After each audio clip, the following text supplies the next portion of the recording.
नमस्कार रौफ भैया, ये वीडियो आपके लिए स्पेशली हम बना रहे हैं।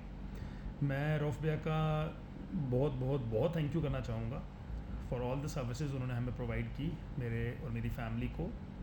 जब हम श्रीनगर थे 8 दिन के लिए बिटवीन 20 जून टू 28 जून, मैं, मेरी वाइफ और मेरी 2 बेटियाँ 3 साल और 7 साल की, हम लोग श्रीनगर घूमने गए थे। जो कि हम जम्मू से हैं, हम श्रीनगर पहले भी आ चुके हैं, घूम चुके हैं। श्रीनगर में मेरे बहुत सारे फ्रेंड्स हैं जिनके थ्रू मैं गाड़ी भी ले सकता था, लेकिन हमने इस पर प्रेफर किया कि हम टैक्सी सर्विसेज लेंगे क्योंकि हम फ्रीली घूमना चाहते थे। और सबसे पहले हमने अपनी ट्रिप की शुरुआत की थी सोनामर्ग से। सोनामर्ग रौफ भैया ने हमें एयरपोर्ट से पिकअप किया, हमें सोनामर्ग लेकर गए। रास्ते में हमें जब लंच की ज़रूरत पड़ी तो लंच भी करवाया, अच्छी जगह पे रुकवाया, सब अच्छे से हमें बताया कि कहाँ क्या कैसे क्या सोनामर्ग में कौन सी एक्टिविटीज़ करनी चाहिए, कैसे साइट सीइंग करनी चाहिए।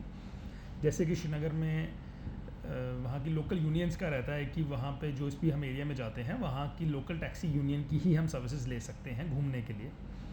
तो श्रीनगर की जो टैक्सी होती है वो सिर्फ होटल या वहाँ की मार्केट तक ही जा सकती है, आगे साइट सीइंग के लिए नहीं लेके जा सकती।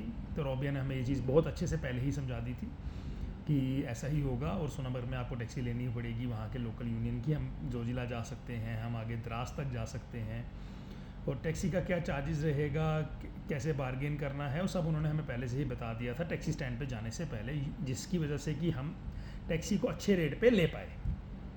उसके बाद सोनामर्ग के बाद हम लोग श्रीनगर आ गए। श्रीनगर में भी हमारा होटल ऑलरेडी बुक था, तो रौफ भैया ने हमें होटल में ड्रॉप किया।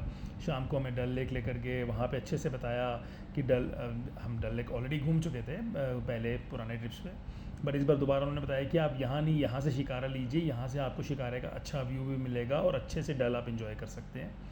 उसके बाद हम उनके साथ गुलमर्ग गए। गुलमर्ग में हमारा 3 दिन का स्टे था उनका, और उन्होंने हमें सिर्फ ड्रॉप करना था। तो रास्ते में पूरा गुलमर्ग का उन्होंने हमें बताया कि गुलमर्ग में क्या क्या एक्टिविटीज़ हैं, कौन सी एक्टिविटीज़ बच्चों के साथ करनी चाहिए, कौन सी कंफर्टेबल रहेंगी बच्चों के लिए भी और हमारे लिए भी। तो बहुत अच्छे से हमें गाइड किया। उसके बाद हमें गुलमर्ग से पहलगाम जाना था, जिसका कि जर्नी डिस्टेंस अप्रॉक्सीमेटली 5 आवर्स का था। तो रौफ भैया ने हमें पहले ही बोल दिया कि आप इतने बजे निकलें ताकि हम टाइम पे गुलमर्ग पहलगाम पहुंच पाएंगे, क्योंकि बच्चे भी साथ में हैं तो बच्चे थक भी जाते हैं, रोड जर्नी है, रास्ते में लंच भी करना है। और जैसे कि बच्चे थे तो हमें नॉन स्पाइसी फूड चाहिए था, और कुछ रिक्वायरमेंट्स रहती हैं फूड की बच्चों की। तो उस हिसाब से रौफ भैया ने हमें अच्छे से गाइड किया कि हमें हाईवे पे हवेली मिलेगा, हवेली रेस्टोरेंट मिलेगा। तो जब हम हवेली पहुँचे तो हवेली में उन्होंने हमें लंच कराया। उसके बाद पहलगाम में हमें ड्रॉप किया।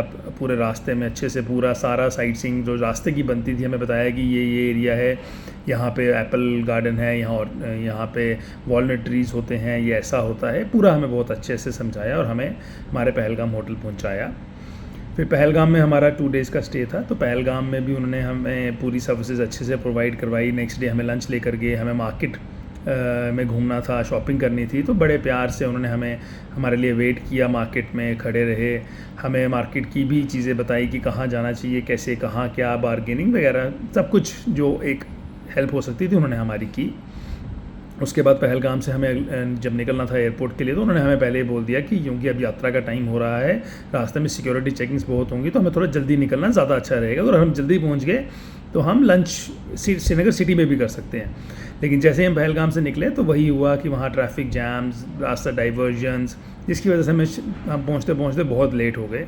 तो हमने दोबारा हवेली में हमारा लंच करना प्रेफर किया। उसके बाद उन्होंने हमें एयरपोर्ट ड्रॉप किया, और एयरपोर्ट में बहुत, जो कि श्रीनगर एयरपोर्ट जो है हाईली सिक्योरिटी एयरपोर्ट है, वहाँ पे जो लगेज चेकिंग है उसमें बहुत टाइम लगता है और पैसेंजर को खुद करवाना पड़ता है। तो वहाँ पे भी रौफ भैया ने देखा कि जैसे बच्चे साथ हैं तो उन्होंने सिक्योरिटी गार्ड से भी रिक्वेस्ट करके खुद साथ में हमारी हेल्प की, हमारी चेकिंग करवाई, हमें आराम से एयरपोर्ट में ड्रॉप करवाया।